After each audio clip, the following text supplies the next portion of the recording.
Good morning and welcome back to Empty Cloud Monastery. So today we'll have another Sutta study session, this time on the Bhaddekaratta Sutta, so one of the classics from the Majjhima Nikaya, Sutta number 131.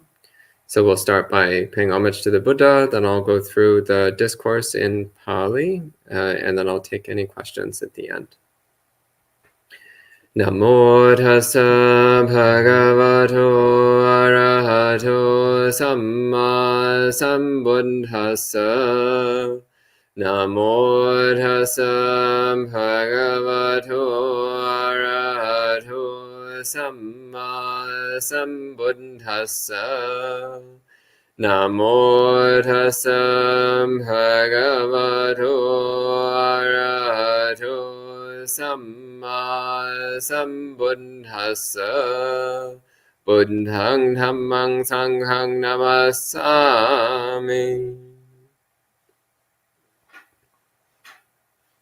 So as mentioned, we'll be going through the Bhaddekaratta Sutta this morning, Majjhima Nikaya 131. So this sutta is actually one of the more popular ones from the Majjhima Nikaya, so a short poetic discourse. It's actually quite short for a Majjhima Nikaya sutta. Usually the Majjhima Nikaya suttas are quite a bit longer than this one. So this particular discourse, actually just talking about the title is already a source of significant debate among translators. So the word Bhaddekaratta appears to be a compound of three words, Baddha, Eka, and Ratta. So the word Baddha means lucky or auspicious or fortunate. And the word Eka means one or single or solitary. And the word Ratta can have a few different meanings, but the two main meanings is it can mean night, so in the sense of nighttime, though in Pali, commonly when referring to a whole 24-hour period, you would call that one night. So in contrast to in English, we would say one day to mean a 24-hour period of time. Instead in Pali, we would say one night.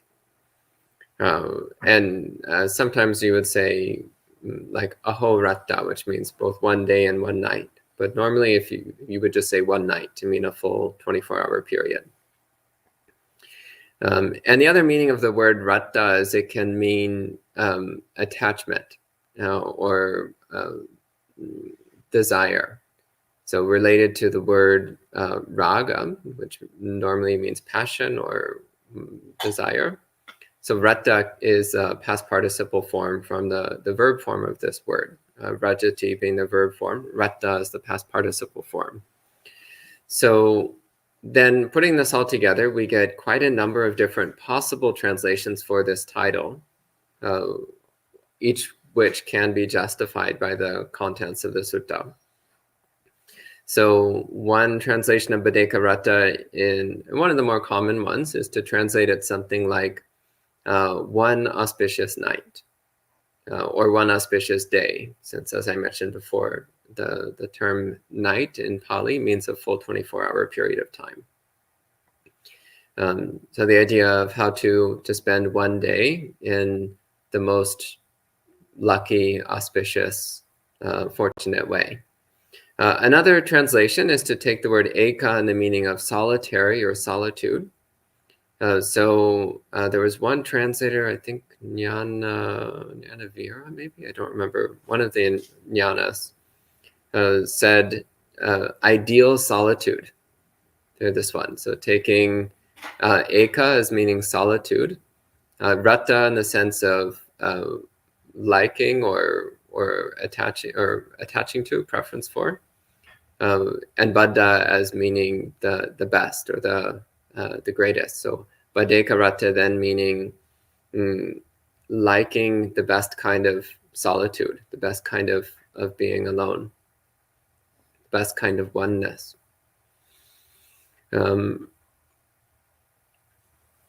Another way it's sometimes taken is to mean a fortunate attachment or an auspicious attachment. So again, taking ratta in the meaning of that which one likes or wants. So what is it that's actually a good thing to like, a good thing to want, a good thing to be attached to? So that's another way you can take this title, is one good thing to be attached to. So all of these different translations are all in accordance with Dhamma, and they all have a suitable linguistic basis. So I actually don't have a preference among them. I think they're all equally fine, equally valid. And actually, it's one of the lovely things about the Pali language is that it does allow for multiple meanings. And usually in the suttas, when the Buddha says something that has multiple meanings, all of which are applicable, then I tend to think that the Buddha knew what he was doing. One of the qualities of a Samma Sambuddha is eloquence, the ability to use language in a refined and sophisticated way.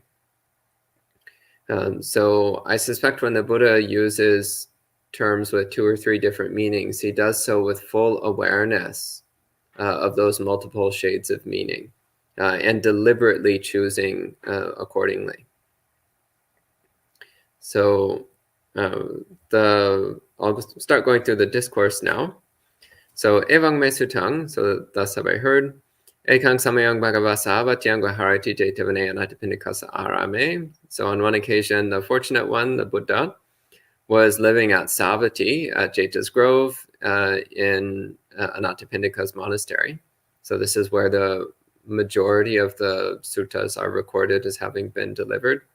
So this is where the Buddha spent much of his time.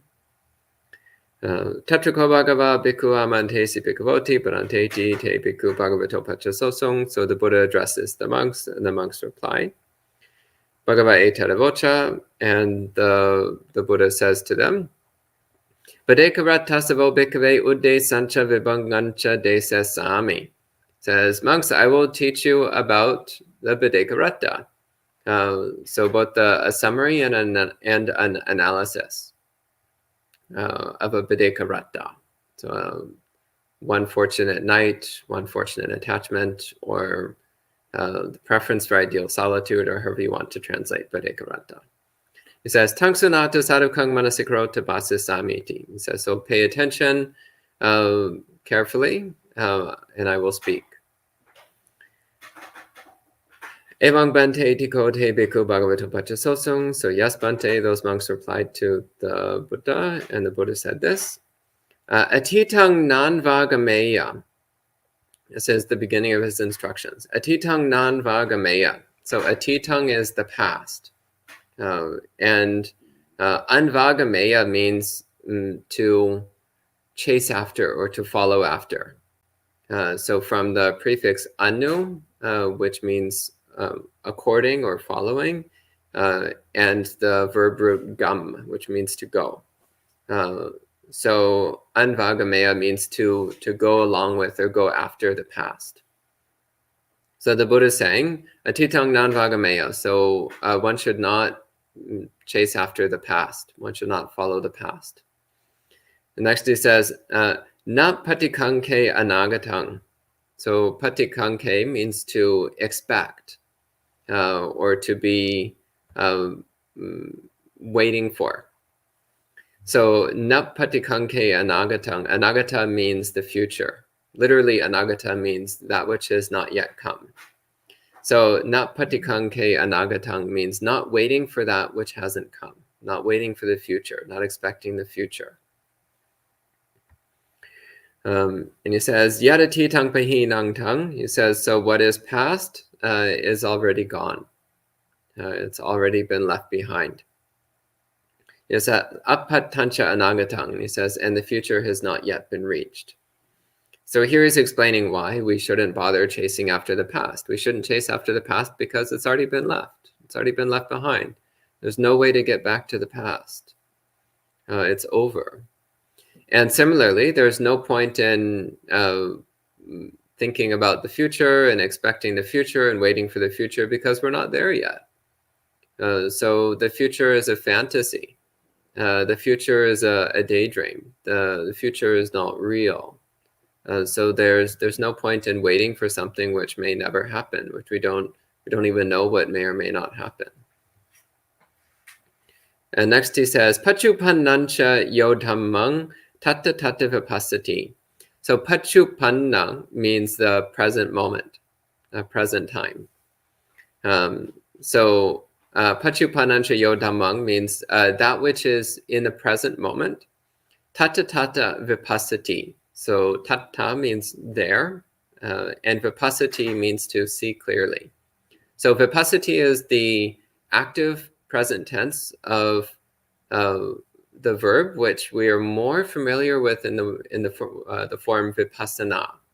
Vipassana is the present participle form, which is normally used as a noun. Vipassati is the active present tense verb for the same word. So vipassana means seeing clearly or seeing insightfully. Vipassati means one sees clearly or one sees insightfully. So the Buddha is saying one should see insightfully and clearly whatever is right here in the present moment. And this is notable, by the way, because people sometimes reject the idea of the present moment, but actually the Buddha, this is one place where the Buddha clearly speaks about the present moment. He clearly speaks about not getting caught in past or future, but instead focusing our attention on the present moment. And then he says, asanghirang asangkupang tangvidva anubruhaye. So asanghirang, the word sanghira means caught up or stuck or trapped or caught. So asanghira means not caught, not trapped, not tied down, not overcome. So the word harati can also mean to attack or destroy or defeat. So asanghira can also then mean not defeated, not overcome. So not caught, not trapped, not stuck, not overcome. And asangkupa means shaking, trembling, like an earthquake. So asangkupang means unshakable, unshaking, immovable. And so in the suttas, asangkupa is actually often used to refer to the mind of a fully awakened being. So the mind of a fully awakened being is unshakable. Nothing can disturb it. Nothing in the entire world has the capacity to disturb the peace and happiness of a fully awakened being. So that which is not stuck, not defeated, not shakable, the Buddha says, tang vidva, so having known that, anubruhiye, one practices accordingly. So in other words, the Buddha is saying that one should know the goal of Buddhist practice. One should know what it is we're trying to achieve. We're trying to achieve nibbana. We're trying to achieve the unconditioned. We're trying to achieve the highest state of full awakening. So having had some understanding of what the goal of Buddhist practice is, then we should strive to practice accordingly. And this is everyone. So whether one is a monastic or a lay person, if one is interested in practicing Buddhism, then we should always keep our eyes set on this final goal of full awakening. Always remembering that that's what we're moving towards. And that any other goal we have in our life is secondary at best. So we shouldn't get the secondary mixed up with the primary. So often what happens is that we form lesser goals in our life, like I want to get this degree, or I want to get this job, or I want to work in this career, or I want to have this kind of family, or I want to live by myself in the middle of nowhere, or I want to travel. Like we have all these like small goals. And those are all fine, of course, but the Buddha is saying that we should always remember what our final goal is. We should always remember that we're aiming at the unconditioned. We're aiming at the highest happiness of complete awakening, and never to lose sight of that goal, and to always make sure we're moving in the direction of that goal. And so the Buddha continues. He says, Ajeva kichamatapang. So ajeva, aja means today. And eva means just or only or precisely. And kichang atapang. Kichang means the duty, that which should be done. And atapa means ardency. It actually comes from the verb tapati, which means to burn. So this idea of like burning with enthusiasm, burning with fervor. So the Buddha is saying, just today, so right now, right here today, we should put forth a fervent effort. So our duty is to make a fervent effort today, right now. And he says, Ko janya maranang suve. So ko is who, janya means to know.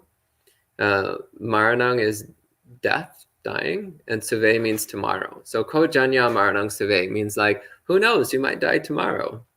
So the Buddha is saying that we should make a fervent effort today because we might die tomorrow. We don't know whether or not we will. So it's always like, oh, I mean, tomorrow I'll practice samadhi, but today I'll take a nap.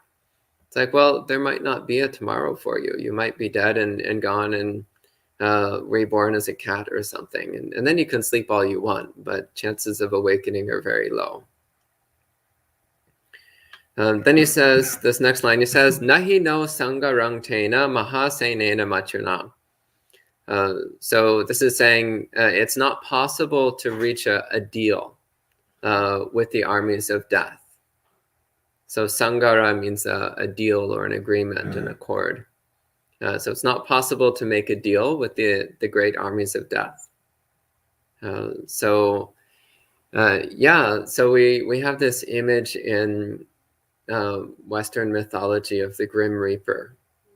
So this somewhat grumpy fellow in a black cloak with a big scythe who comes to you in the last moments of your death, or last moments of your life, right as you're about to die. And we have this motif of people trying to bargain with the Grim Reaper, like, no, don't take me, not yet, trying to make deals with him. And apparently there was a similar concept even in the time and place of the Buddha, this idea of people trying to bargain their way out of death. And the Buddha is saying, yeah, good luck with that. It doesn't work that way. You can't make a bargain with death. Death always wins. And he says, Evang viharang ataping. So he says, living ardently in this way. Again, we see this word atapi, which means burning. So the sense of fervent effort. Says aho ratang atanditang. So aho rata. So aho again means day and rata means night. So aho rata means day and night. And atandita. Tandita means slack or giving up. So atandita means relentlessly, never giving up. So he's saying living in this way, ardent and fervorous, without giving up day and night.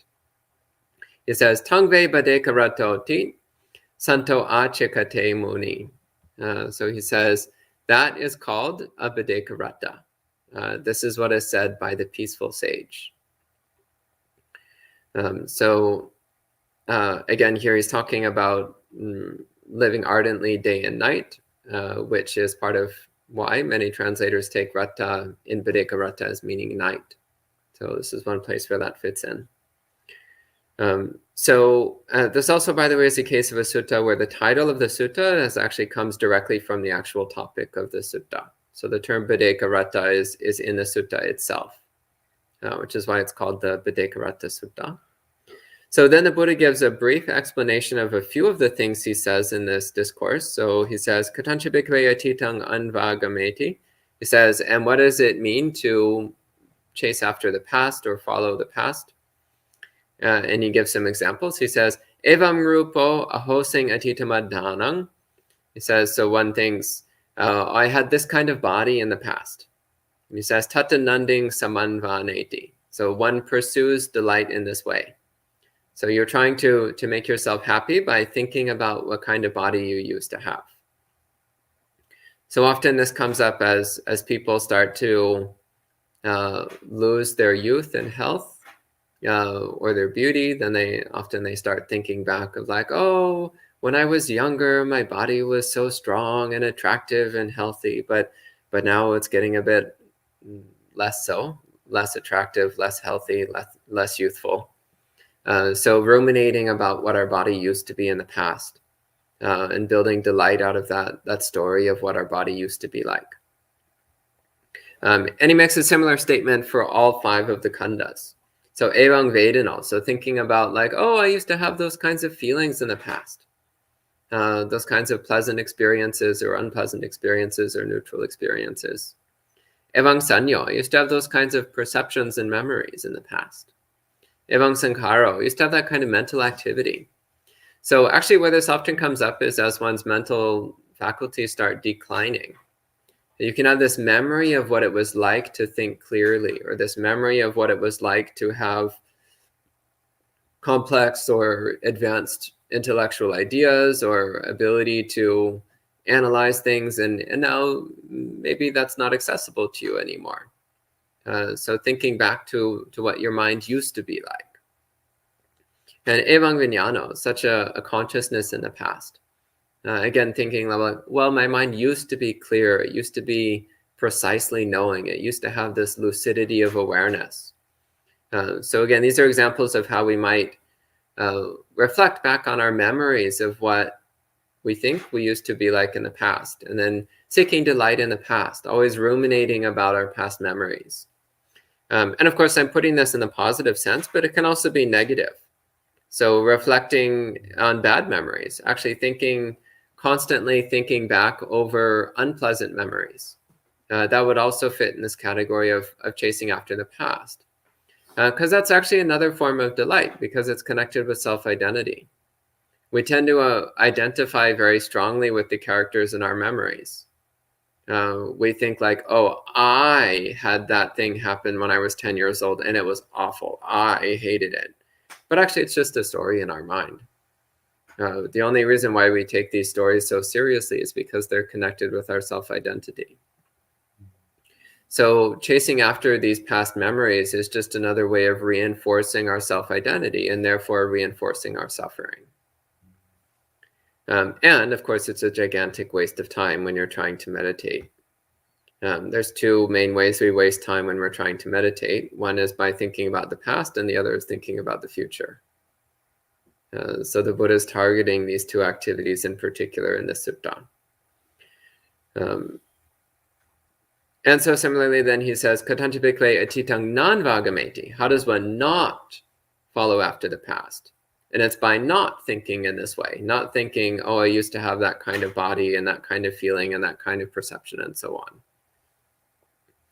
And next he says, Katanti bhikkhave anagatang patikankati. And what is anticipating the future, waiting for the future, expecting the future. And it's evang rupo siyang anagamata danang. So in the future, I might have this kind of body. In the future, I might have these kinds of feelings. In the future, I might have these kinds of sanya, these kinds of sankhara, these kinds of vijnana. So similarly, it's thinking about what things might be like in the future. Now, the truth is we have no idea what things are going to be like in the future. It's all just guessing. And it doesn't do us any good to guess about these things. But rather we should be directing our attention to what's actually going on right now, so that we can clearly understand how we're generating dukkha for ourselves right in this moment. So ruminating about what the future might be like is almost always a complete waste of time. And it distracts us from what's going on right now, which ultimately disrupts our capacity to build a better future for ourselves. If you want a good future, well, the future starts right here in the present moment. So let's bring all our attention to the present moment. And then he says, Katancha bhikkhave pachupanesu dhamesu sanghirati. So how does one not get overwhelmed about present moment things? How does one not get stuck or caught up or overwhelmed by present moment things? He says, Ida bhikkhave asuttava patujano. So here, a uneducated commoner. So asuttava means one who has not heard, and in particular, one who hasn't heard the Dhamma. So somebody who doesn't know much about the Dhamma. And patujana means a commoner, an ordinary person. So the term puttu means broad or widespread, and jana means populace, people. So patujana means the general populace, ordinary people, common people. And in the suttas, the term patujana is commonly used to mean anyone who has not attained at least the first stage of awakening. In some cases, it seems to be more particularly people who aren't practicing for awakening. But usually it means people who haven't attained at least stream entry. So here an uneducated commoner, so that means an ordinary person who doesn't know the Dhamma, says Aryanang Adasavi, who doesn't see noble beings. Arya Dhammasa Akovido, who is not skilled in the teachings of noble beings. Arya Dhamme Avinito, who is not disciplined, not trained in the teachings of noble beings. So the distinction here is, not being knowledgeable about the teachings is knowing them intellectually. Not being trained in them or disciplined in them means that one hasn't cultivated the practices of altering one's habits, altering one's conduct and behavior to be in accordance with Dhamma. And he says, Sapurasanang Adasavi, so one who doesn't see good people. Sapurasa Dhammasa Kovido, one who is not knowledgeable about the teachings of good people. Sapurasa Dhamme Avinito, who's not disciplined in the teachings of good people. So Arya are noble beings, people who've attained awakening.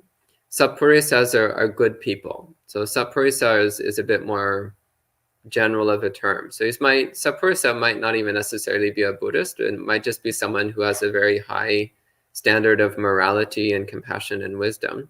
So Sapurisas are a bit easier to come across. So this is someone who is not following the teachings of either awakened beings or even of just ordinary good people. And he says, so such a person, rupang atato samanupasati, they regard their body as their self. So thinking, this body is me, I am this body. Or he says, rupa vantang va atanang, so they perceive their self as possessing a body. So like, this body belongs to me. Or they think atani va rupang, they think this body is within myself. So thinking like myself is this big vast thing and within it there's a body. Or they think rupasming va atanam, or they think the self is in the body. So thinking our self is like some little shiny glowy thing that lives inside this physical form somewhere. So these are the four kinds of self-identity in relationship to bodies. And then he applies the same thing to the other four khandhas. So perceiving Vedana as self, or self as possessing Vedana, or Vedana as in self, or self as in Vedana, and then the same for Sanya, Sankara, and Vijnana. So for a total of 20 forms of self-identity. This is one of the ways that the Buddha identifies the various permutations of self-identity. So for each of the five khandhas, it's perceiving that khandha as oneself, as possessed by oneself, as being within oneself, or oneself as within that khandha. So for each of the five.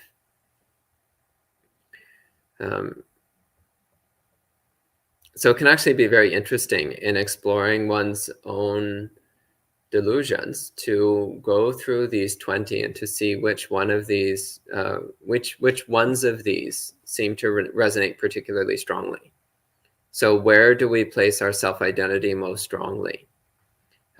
Is it thinking, this body is myself, or is it thinking, this body is possessed by myself, or is it thinking, this body is in myself, or is it thinking, myself is in this body? And then same for the other khandhas. So often when we get to Sankhara and Vijnana, this is where we tend to stick really strongly. Thinking, I am my thoughts, or I am my consciousness. But usually we can find some trace of self-identity in all 5 of these. And next he says, Katanta bhikkhave pachupanesu dhammesu na sanghirati. So how is one not overwhelmed by present moment things? And he says, Ida bhikkhave suttava arya savako. So suttava, again, means one who has heard the Dhamma. And arya savako, arya means noble, and savaka means disciple.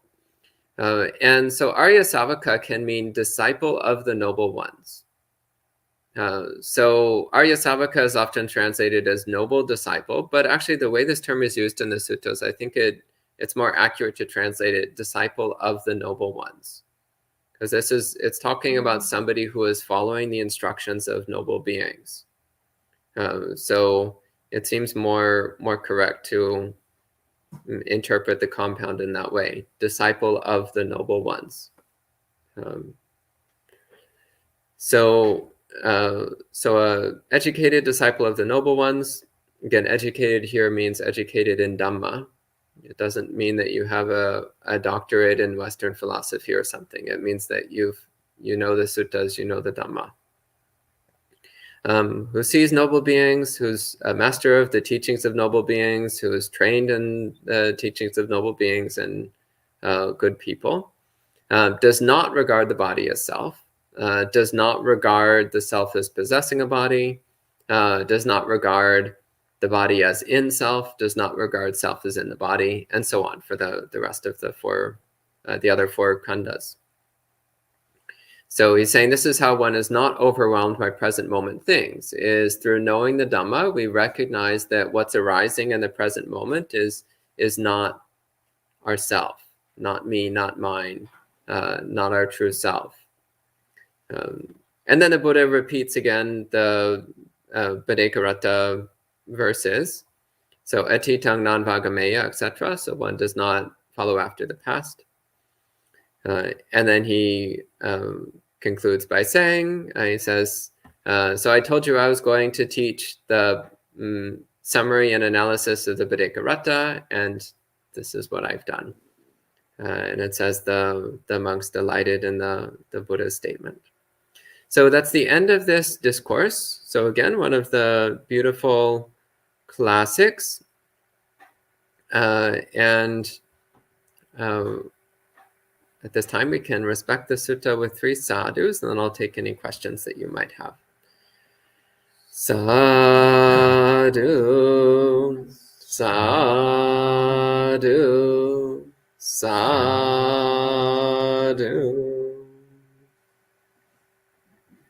So hello to all the people joining in online. So hello to JS, John, Jeff, Kumu, Banal, Jayanta, Lo, Bhumika, Yankee, Morgana, Sud, Amaranta, Kobe, Douglas, Andy, Richard, Christina, Ronald, Niranjan, Charles Lee, and Abe. Welcome to all of you. And let's see if there's any questions here. I actually don't see any questions online. Anything from the monastery residents? Yeah, go ahead. Thank you, Bhante. Particularly, I appreciate the comment about the future. In my practice, it's more rare on the cushion to be looking back, but my mind very easily and regularly jumps forward. And if you had any particular comments or ways to splash cold water on that you found, so to speak, that would be very helpful. Yeah, well, in the context of meditation practice in particular, what I found really useful is just to gently tell myself, not right now. Like, we'll think about that later. So that can wait until after the meditation. Because often, like something, when it's planning for the future, it's like, this is important. And it's like, yes, little friend, it's important. That's true, it's important. And we'll do it later. Like, no, I gotcha, don't worry, we'll get around to that. Just, we've got something else to do right now. So instead of being like, idiot, stop thinking, it's like, no, I've got you, friend. Yeah, this is important, and we'll do that later. Yeah, we'll get around to it. So that's something I found quite useful. The other thing is we can also remind ourselves that we're wasting time, that we have a precious opportunity to practice meditation, so let's make the most of it. And then, again, these other things we can do later. They don't need to be done immediately. Yeah, those are a few thoughts. Yeah. Yeah, and also, as the Buddha says, these things aren't currently present. So thinking about the future is thinking about something which isn't actually real. It's not something present. And if you do closely pay attention to the present moment, then you see the seeds of the future are already right here. So the important aspects of the future are actually right here in the present moment. Okay? Yeah.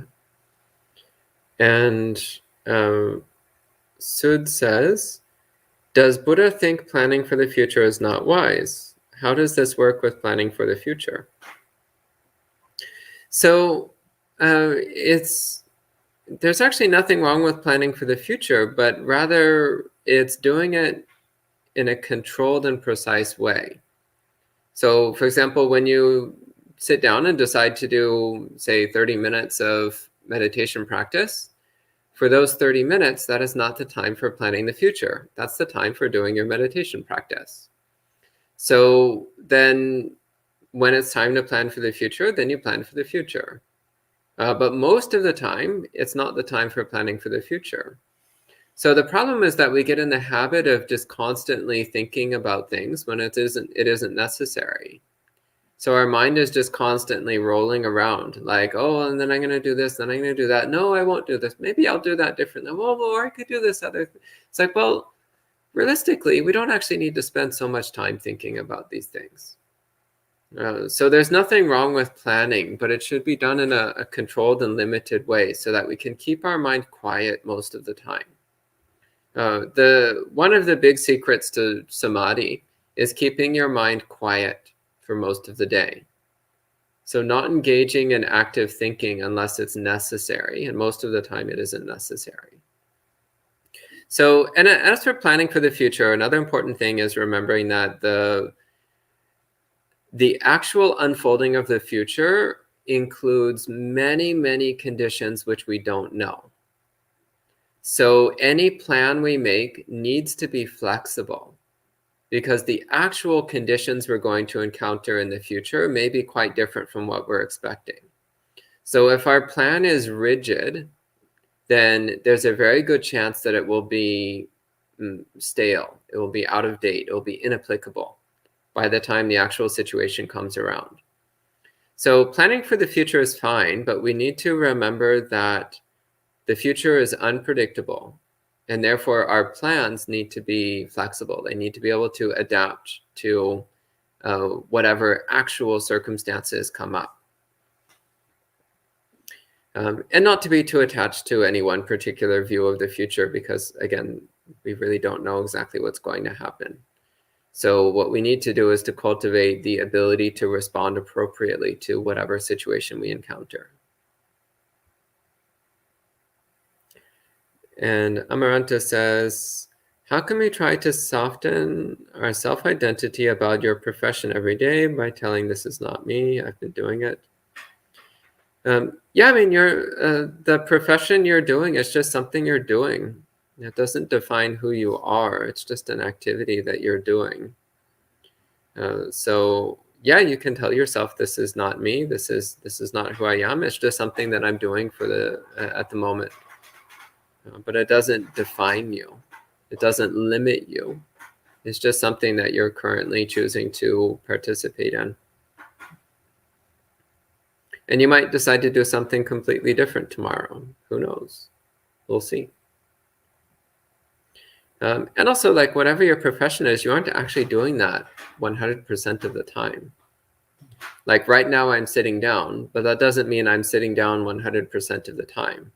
my self-identity is not sitter, because actually some of the time I'm standing or walking or lying down or doing other things. So similarly, sometimes you're engaging in whatever your profession is, but much of the time you aren't. So clearly that's not who you are. It's just a temporary activity that sometimes occurs. And Pial asks, can Kalyanamitta and Sappurisa be used interchangeably, or are they different in meaning? They're different. So there is some overlap. So Kalyanamitta means a good spiritual friend, a wholesome spiritual friend. So this is someone who encourages you to practice well and supports you in your Buddhist practice. Whereas a sappurisa in the suttas, it's used to mean someone who has a substantial accomplishment in virtue and wisdom. So well above and beyond what one commonly encounters. So it's used in a relatively lofty sense in the suttas. So not in just kind of the ordinary way of like, oh yeah, so-and-so is a good person. But sappurisa is used in a stronger sense of like, they're a really, really exceptionally good person. So not just the ordinary way of like, yeah, they're nice, but more in the like, wow, this is a really, really good person. So optimally, a sappurisa will also be a kalyanamitta. That's they kind of go together, but it's not necessarily the other way. Somebody might be a supportive spiritual friend, but they're still developing their own practice. So maybe it's not quite proper to refer to them as a sappurisa. And these are my thoughts. I think that there's an overlap between these two words, but they don't completely overlap.